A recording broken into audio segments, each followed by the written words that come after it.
Why does gender still determine how we're treated, valued, and allowed to live our lives? So, good afternoon everyone. I am Rogelio Pagran and here's my motto. Treat every person as an end, never as a means only. So, this is promoting equal gender and equal dignity for all. So, this is according to our philosopher Immanuel Kant. He said that we should always respect people as valuable in themselves, not just use them for something else. So, this is simply means that respect must apply to everyone, no matter their gender is. So all genders deserve equal dignity and fair treatment with no one left out. So this time I will discuss the moral issues and gender, sexuality, and human dignity. So let's proceed to the key concept. So number one is sex. Sex is biological classification of a person as male, female, or intersex based on anatomy, hormones, and chromosomes. So, ang sex is just simply ina-classify yung isang tao if he or she male or female. So, but sometimes nangyayari na yung mga bagong panganak na mga bata is nagkakaroon ng mga body part ng, for example, yung lalaki is nagkaroon ng body part ng babae na hindi naman dapat, 'di ba? So doon nagkakaroon ng intersex. So next is gender. Gender is socially constructed roles, expectations. So this is the expectations of society that male should be strong and hindi dapat emotional, but and also dun sa babae is when we say uh, female, they expect that dapat ginagampanan nila yung pagiging babae na maalaga, taong bahay lamang. So number 3 is sexual orientation. A person's enduring emotional, romantic, or sexual attraction to others. So dito napapasok yung LGBTQ plus community, na yung heterosexual is basically a man attracted to a woman. So kapag sinabi naman natin na bisexual, it is the man attracted to a woman, likewise into a man also. So number 4 is gender identity. Gender identity, a person's internal sense of being male, female, both, neither, or other identity. So for example is yung mga transgender woman natin. So from a man, they transform into a woman.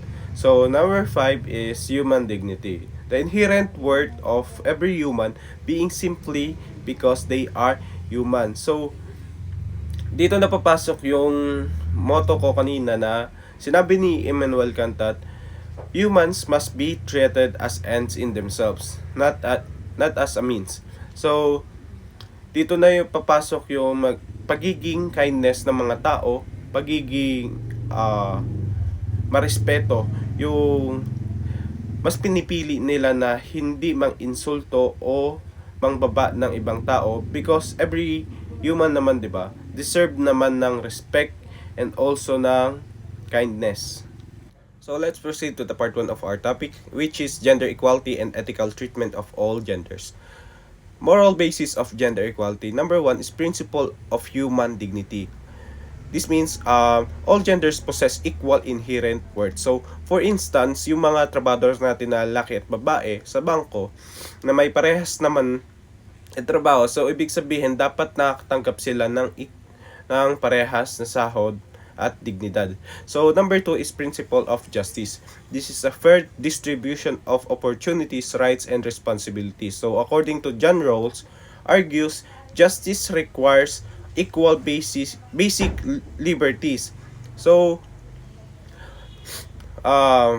For example, yung in past years, yung mga babae is hindi sila pinapayagan na makapag-aral. So, yung mga lalaki lamang ang pinapayagan na mag-aral, magtrabaho. So, hindi sila nakakatanggap ng fair treatment. So, as time goes by, in our time, yung mga babae is pwede nang mag-aral, pwede na ring pumasok sa politika na may same position as a man.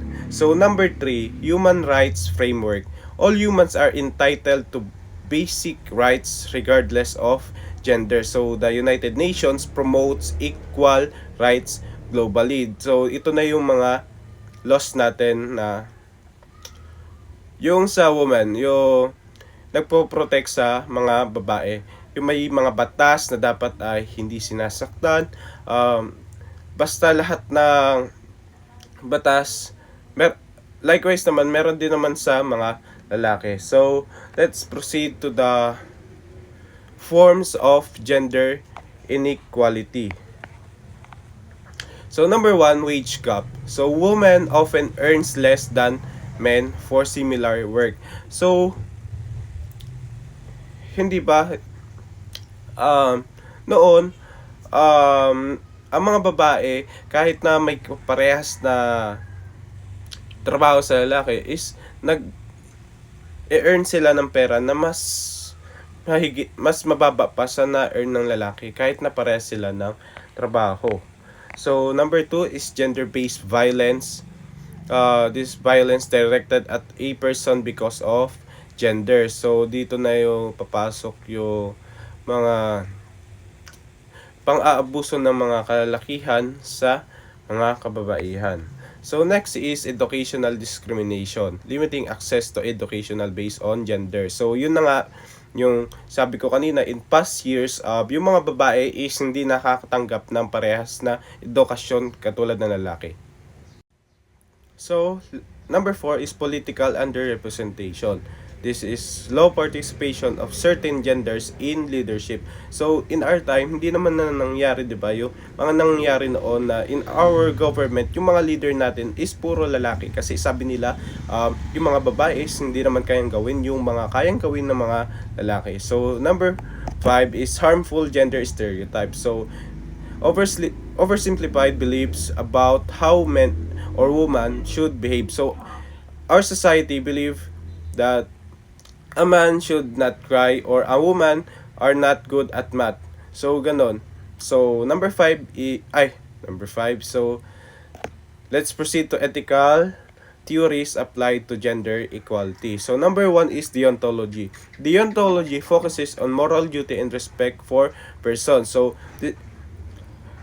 for example, is yung bullying is a wrongdoing. So, it violates moral duty of a human that we must treat persons equally. So, number 2 is utilitarianism. So, this is the greatest happiness for the greatest number of people. So, that our actions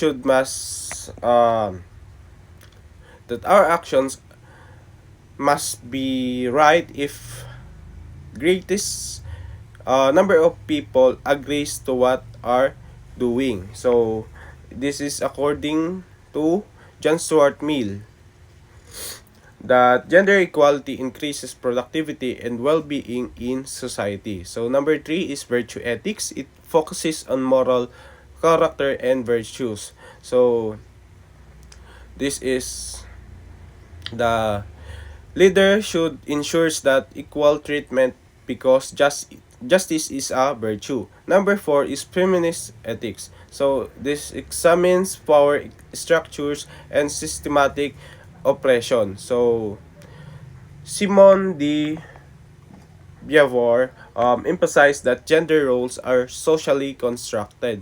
So, for example, is challenging workplace policies that disadvantage mothers. Alright class, as we summarize today's discussion on moral issues in gender, sexuality, and human dignity, let me leave you with a few key reminders. First, every single person you met carries inherent worth. Second, be mindful on your words and actions.